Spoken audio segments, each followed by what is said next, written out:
আমি কালি যিটো ঘটনা শুনিলোঁ আৰু এই জেগাত নালিয়ে ডিমেগুৰি পাহাৰৰ যিটো ঘটনা হৈ গ'ল সেইকাৰণে আমি আহিছোঁ আৰু বেছি জনগোষ্ঠী আমাৰ গৰি মৰি আহিছোঁ।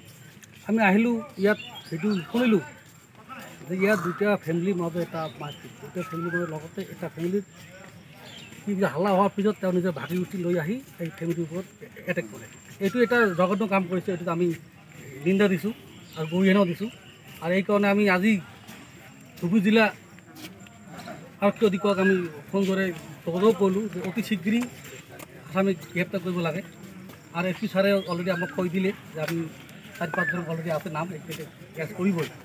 কিন্তু এই এটা ঘটনা যিটো ঘটনা হৈ আছে এই ঘটনাত আমি গম পালোঁ যে দুটা ফেমিলিৰ মাজত যিটো সংঘৰ্ষৰ সৃষ্টি হৈছে এই সংঘৰ্ষটো লৈ এটা জাতি এটা হিংসাৰ সৃষ্টি হৈ গৈছে। কাৰণ কিছুমান উচিতনি বক্তব্যৰ কাৰণে এটা আমাৰ হিন্দু আৰু মুছলমানৰ মাজত এটা সংঘৰ্ষৰ সৃষ্টি আৰু এইটো আমি কেতিয়াও নিবিচাৰোঁ। দুটা ফেমিলিৰ কাৰণে এটা জাতি সংঘৰ্ষ এইটো আমি কেতিয়াও নিবিচাৰোঁ।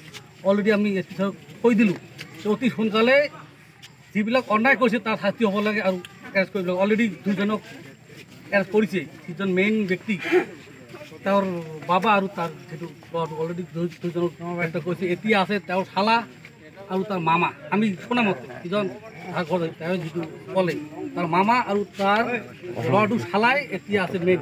এইকেইটাক এৰেষ্ট কৰিব লাগে আৰু কেইটাক এৰেষ্ট কৰিব বুলি আমাৰ এছ পি ছাৰে অলৰেডি কৈ দিলে। আৰু আমি এছ পি ছাৰৰ লগতে আমি আমাৰ জনগোষ্ঠীৰ মানুহক অনুৰোধ জনাওঁ যে এইটো লৈ কোনো ধৰণৰ বিশৃংখলা সৃষ্টি কৰিব নালাগে। কাৰণ এটা ফেমিলিক লৈ আমি জাতি হিংসা কৰাটো আমাৰ যুক্তি নহয়।